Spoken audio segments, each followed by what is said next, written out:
ओम शांति। 4 मार्च 2024 बाबा के महावाक्य। मीठे बच्चे, तुम रॉयल कुल के रॉयल स्टूडेंट हो। तुम्हारी चलन बहुत रॉयल होनी चाहिए, तब ही बाप का शो कर सकेंगे। प्रश्न। विनाश के समय अंतिम पेपर में पास कौन होगा? उसके लिए पुरुषार्थ क्या है? उत्तर। अंतिम पेपर में पास वही हो सकता है जिसे बाप के सिवाय पुरानी दुनिया की कोई भी चीज याद न आए। याद आई तो फेल। इसके लिए बेहद की सारी दुनिया से ममत्व निकल जाए। भाई भाई की पक्की अवस्था हो, देह अभिमान टूटा हुआ हो। ओम शांति। बच्चों को सदैव यह नशा रहना चाहिए कि हम कितने रॉयल स्टूडेंट हैं। बेहद का मालिक हमको पढ़ा रहे हैं। तुम कितने ऊंच कुल के रॉयल स्टूडेंट हो, तो रॉयल स्टूडेंट की चलन भी रॉयल चाहिए, तब ही बाप का शो करेंगे। तुम विश्व में शांति स्थापन करने के लिए निमित्त बने हुए हो श्रीमत पर। तुमको शांति की प्राइज मिलती है, वह भी एक जन्म के लिए नहीं, जन्म जन्मांतर के लिए मिलती है। बच्चे बाप का शुक्रिया क्या मानेंगे? बाप आपे ही आकर हाथ में बहिश्त स्वर्ग देते हैं। बच्चों को पता था क्या कि बाप यह आकर देंगे? अब बाप कहते हैं, मीठे बच्चे, मुझे याद करो। याद के लिए क्यों कहते हैं? क्योंकि इस याद से ही विकर्म विनाश होने हैं। बेहद के बाप की पहचान मिली और निश्चय हुआ। तकलीफ की कोई बात नहीं। भक्ति मार्ग में बाबा बाबा करते रहते हैं। जरूर बाप से कुछ वर्षा मिलेगा। तुम्हें पुरुषार्थ की मार्जिन भी है। जितना श्रीमत पर पुरुषार्थ करेंगे, उतना ऊंच पद मिलेगा। बाप, टीचर, सतगुरु तीनों की श्रीमत मिलती है। उस मत पर चलना है। रहना भी अपने घर में है। मत पर चलने में ही विघ्न पड़ते हैं। माया का पहला विघ्न है ही देह अभिमान। बाप कहते हैं, अपने को आत्मा समझो। फिर क्यों नहीं श्रीमत को मानते हो? बच्चे कहते हैं, हम कोशिश तो करते हैं, परंतु माया करने नहीं देती। बच्चे समझते हैं, पढ़ाई में खास पुरुषार्थ जरूर चाहिए। जो अच्छे बच्चे हैं, उनको फॉलो करना चाहिए। सभी यही पुरुषार्थ करते हैं कि हम बाप से ऊंच वर्षा ले लेवे। कांटे से फूल बनने के लिए याद की बहुत जरूरत है। 5 विकारों के कांटे निकल जाए तो फूल बन जाएंगे। वह निकलेंगे योग बल से। कई बच्चे सोचते हैं, फलाना ऐसा चला गया, शायद हम भी चले जाए। लेकिन उसे देख फिर पुरुषार्थ करना चाहिए ना। शरीर छोड़े तो बाबा की याद हो, वशीकरण मंत्र याद हो, और कुछ भी याद न हो सिवाय एक बाप के। तब प्राण तन से निकले। बाबा, बस हम आपके पास आए कि आए। ऐसे बाबा को याद करने से आत्मा में जो किचड़ा भरा हुआ होगा वह सब भस्म हो जाएगा। आत्मा में है तो शरीर में भी कहेंगे। जन्म जन्मांतर का किचड़ा है वह सारा जलना है। जब तुम्हारा किचड़ा सारा जल जाए तब दुनिया भी साफ हो जाए। दुनिया से सारा किचड़ा निकलना है तुम्हारे लिए। तुम्हें सिर्फ अपना किचड़ा नहीं साफ करना है, सभी का किचड़ा साफ करना है। बाबा को बुलाते ही हैं कि बाबा आकर इस दुनिया से किचड़े को साफ करो, सारे विश्व को पवित्र बनाओ। किसके लिए? उस पवित्र दुनिया में तुम बच्चे ही तो पहले पहले राज्य करने आते हो, तो बाप तुम्हारे लिए तुम्हारे देश में आए हैं। भक्ति और ज्ञान में बहुत फर्क है। भक्ति के कितने अच्छे अच्छे गीत गाते हैं, परंतु किसका कल्याण नहीं करते हैं। कल्याण तो है ही अपने स्वधर्म में टिकने में और बाप को याद करने में। तुम्हारा याद करना ऐसा ही है जैसे लाइट हाउस फिरता है। स्वदर्शन को ही लाइट हाउस कहते हैं। तुम बच्चे दिल अंदर समझते हो, बाप दादा से हमें स्वर्ग का वर्षा मिलना है। यह है ही सत्य नारायण की कथा, नर से नारायण बनने की। बाप समझाते हैं तुम्हारी आत्मा जो तमो प्रधान बनी है उनको सतो प्रधान बनना है। सतयुग में सतो प्रधान थे, अब फिर सतो प्रधान बनाने बाप आया है। बाप कहते हैं मुझे याद करने से ही तुम सतो प्रधान बन जाएंगे।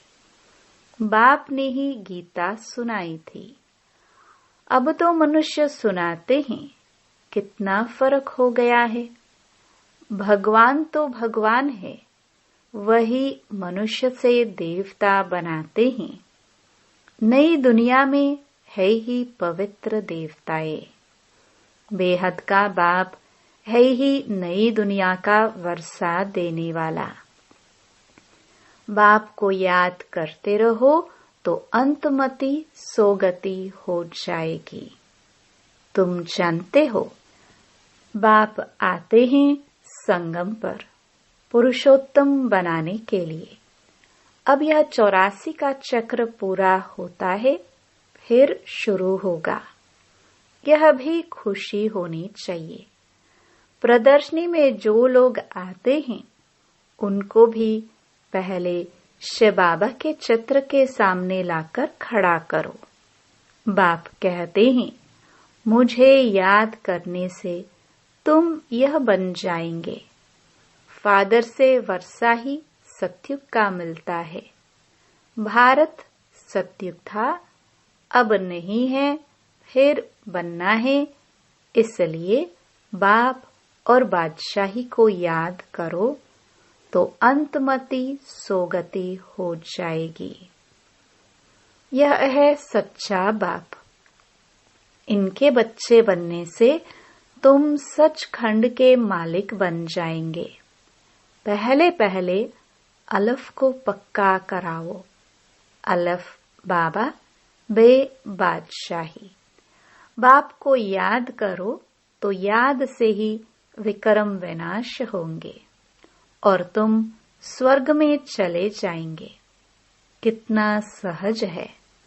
जन्म जन्मांतर भक्ति की बातें सुनते सुनते बुद्धि को माया का ताला लग गया है। बाप आकर चाबी से ताला खोलते हैं। इस समय सभी के कान जैसे बंद हैं। पत्थर बुद्धि हैं।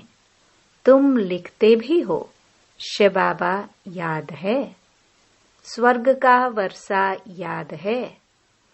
बादशाही याद करने से मुख मीठा तो होगा ना। बाप कहते हैं, मैं तुम बच्चों का कितना उपकार करता हूँ। तुम तो अपकार ही करते आए हो। वह भी ड्रामा में नोंद है, किसका दोष नहीं है। तुम बच्चों की यह मिशन है ही पत्थर बुद्धियों को पारस बुद्धि अथवा कांटों को फूल बनाने के लिए। यह मिशन तुम्हारी चालू है। सब एक दो को कांटों से फूल बना रहे हैं। उन्हों को भी ऐसा बनाने वाला जरूर किंग फ्लावर होगा। स्वर्ग की स्थापना करने वाला अथवा फूलों का बगीचा बनाने वाला एक ही बाप है। तुम हो खुदाई खिदमतगार। तमो प्रधान को सतो प्रधान बनाना यह खिदमत है और कोई तकलीफ नहीं देते हैं। समझाना भी बहुत सहज है। कलयुग में है ही तमो प्रधान। अगर कलयुग की आयु बढ़ा देंगे तो और ही तमो प्रधान बनेंगे। तुम जानते हो, अब हमको फूल बनाने वाला बाप आया है। कांटा बनाना रावण का काम है, फूल बाप बनाते हैं। जिसको शिव बाबा याद है उनको जरूर स्वर्ग भी याद होगा। प्रभात फेरी जब निकालते हो तो उसमें भी दिखाओ कि हम प्रजापिता ब्रह्मा कुमार कुमारिया भारत पर इन लक्ष्मी नारायण का राज्य स्थापन कर रहे हैं। हम ब्राह्मण सो देवता बनते हैं, देवता सो फिर क्षत्रिय सो वैश्य। यह बाजोली है। किसको समझाना बहुत सहज है। हम ब्राह्मण हैं, ब्राह्मणों को चोटी होती है। तुम भी समझते हो, हमने 84 का चक्र पूरा किया। बच्चों को कितनी अच्छी नॉलेज मिलती है और सब है भक्ति। ज्ञान एक बाप ही सुनाते हैं। सर्व का सद्गति दाता एक बाप ही है। पुरुषोत्तम संगम युग भी एक ही है। इस समय बाप तुम बच्चों को बढ़ाते हैं। भक्ति में फिर यादगार चलता है। बाप ने तुम बच्चों को रास्ता बताया है कि यह पुरुषार्थ करने से तुम यह वर्षा ले सकते हो। यह पढ़ाई बहुत सहज है। नर से नारायण बनने की पढ़ाई है। कथा कहना रॉन्ग है, क्योंकि कथा में एम ऑब्जेक्ट नहीं होती है। पढ़ाई में एम ऑब्जेक्ट है। कौन पढ़ाते हैं? ज्ञान सागर। बाप कहते हैं, मैं आकर तुम्हारी रत्नों से झोली भरता हूँ। बेहद के बाप से तुम प्रश्न क्या पूछेंगे? इस समय सब हैं पत्थर बुद्धि, रावण को ही नहीं जानते। तुमको अब अकल मिलता है पूछने के लिए। मनुष्यों से पूछो, आखिर रावण है कौन? कब से उनका जन्म हुआ? कब से जलाते हैं? कहेंगे अनादि है। तुम अनेक प्रकार के प्रश्न पूछ सकते हो। वह भी समय आएगा तो पूछेंगे, कोई रेस्पॉन्स कर नहीं सकेंगे। तुम्हारी आत्मा याद की यात्रा में तत्पर हो जाएगी। अब अपने से पूछो, हम सतो प्रधान बने हैं? दिल गवाही देती है। अभी कर्मातीत अवस्था तो हुई नहीं है, होनी है। इस समय तुम बहुत थोड़े हो, इसलिए तुम्हारी कोई सुनते नहीं है और तुम्हारी बात ही न्यारी है। पहले पहले तो बताओ, बाप संगम युग पर आते हैं। एक एक बात जब समझे तब आगे बढ़ाओ। बहुत धैर्य से, प्यार से समझाना है कि तुमको दो बाप है, लौकिक और पारलौकिक। लौकिक बाप से बेहद का वर्षा तब मिलता है जब सतो प्रधान बनते हो। बाप याद पड़े तो खुशी का पारा चढ़े। तुम बच्चों में बहुत गुण भरे जाते हैं। तुम बच्चों को बाप आकर क्वालिफिकेशन सिखलाते हैं, हेल्थ वेल्थ भी देते हैं, गुण भी सुधारते हैं, एजुकेशन भी देते हैं, जेल की सजाओं से भी छुड़ाते हैं। तुम बहुत अच्छी रीति मिनिस्टर आदि को भी समझा सकते हो। समझाना ऐसा चाहिए जो उनको पानी पानी कर देना चाहिए।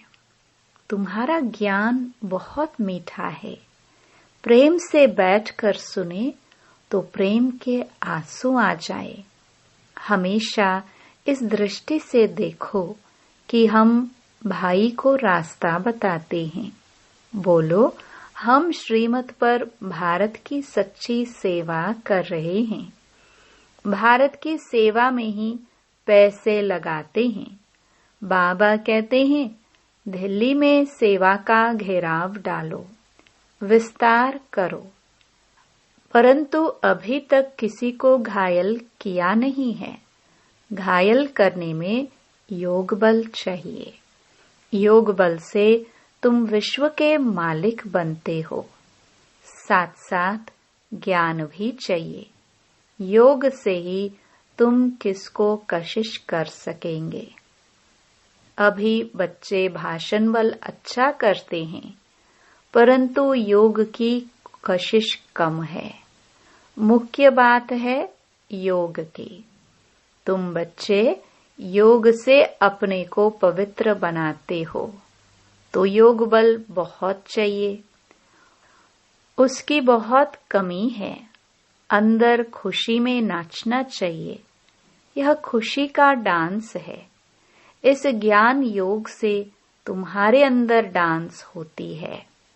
बाप की याद में रहते रहते तुम अशरीरी बन जाते हो। ज्ञान से अशरीरी होना है। इसमें गुम होने की बात नहीं है। बुद्धि में ज्ञान चाहिए। अब घर जाना है, फिर राजाई में आएंगे। बाप ने विनाश और स्थापना का साक्षात्कार भी कराया है। यह दुनिया सारी जली पड़ी है। हम नई दुनिया के लायक बन रहे हैं। अब घर जाना है, इसलिए शरीर में भी कोई ममत्व नहीं रहना चाहिए। इस शरीर से, इस दुनिया से उपराम रहना चाहिए। सिर्फ अपने घर को और राजधानी को याद करना है। कोई भी चीज में आसक्ति नहीं हो। विनाश भी कड़ा होने वाला है। जब विनाश होने लगेगा तो तुमको खुशी होगी। बस हम ट्रांसफर हुए कि हुए। पुरानी दुनिया की कोई भी चीज याद आई तो फेल। बच्चों के पास कुछ है नहीं तो याद क्या आएगा। बेहद की सारी दुनिया से ममत्व मिट जाए। इसमें मेहनत है। भाई भाई की पक्की अवस्था भी तब रह सकती है जब देह अभिमान टूट जाए। देह अभिमान में आने से कुछ न कुछ घाटा पड़ता है। देही अभिमानी होने से घाटा नहीं पड़ेगा। हम भाई को पढ़ाते हैं, भाई से बात करते हैं। यह पक्की टेव आदत पड़ जाए। अगर स्कॉलरशिप लेनी है तो इतना पुरुषार्थ करना है। जब समझाते हो तब भी याद रहे कि हम सब भाई भाई हैं। सब आत्माएं एक बाप के बच्चे हैं। सब भाइयों का बाप से वर्षा पर हक है। बहन का भी भान न आए, इसको कहा जाता है आत्म अभिमानी।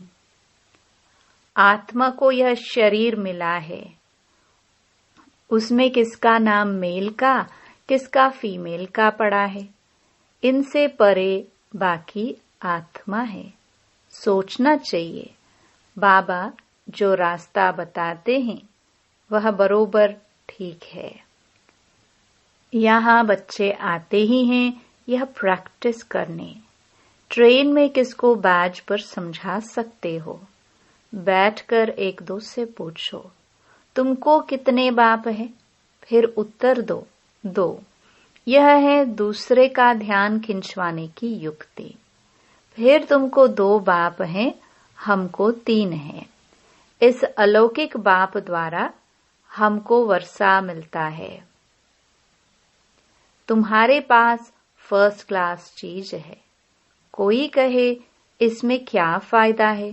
बोलो, हमारा फर्ज है अंधों की लाठी बन रास्ता दिखाना। जैसे नन्स सर्विस करते हैं, तुम भी करो।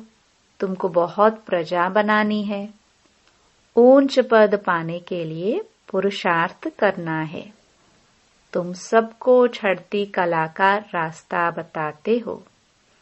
एक बाप को याद करते रहो तो भी बहुत खुशी होगी और विक्रम भी विनाश होंगे।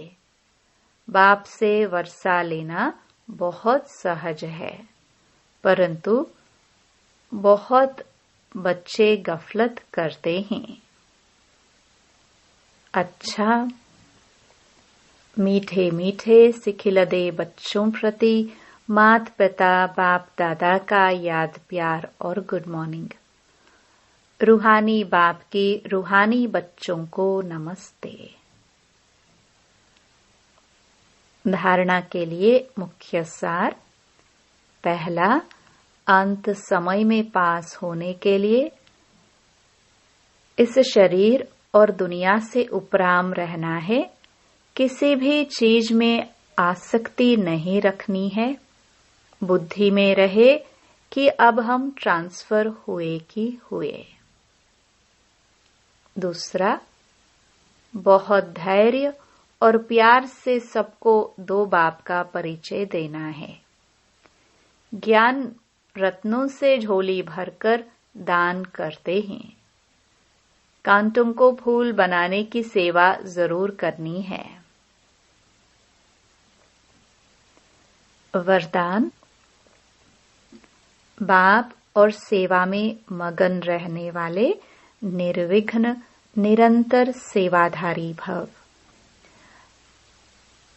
जहाँ सेवा का उमंग है, वहाँ अनेक बातों से सहज ही किनारा हो जाता है। एक बाप और सेवा में मगन रहो तो निर्विघ्न निरंतर सेवाधारी सहज मायाजीत बन जाएंगे। समय प्रति समय सेवा की रूपरेखा बदल रही है और बदलती रहेगी। अभी आप लोगों को ज्यादा कहना नहीं पड़ेगा, लेकिन वह स्वयं कहेंगे कि यह श्रेष्ठ कार्य है, इसलिए हमें भी सहयोगी बनाओ। यह समय के समीपता की निशानी है। तो खूब उमंग उत्साह से सेवा करते आगे बढ़ते चलो। स्लोगन। संपन्नता की स्थिति में स्थित हो। प्रकृति की हलचल को चलते हुए बादलों के समान अनुभव करो। ओम शांति।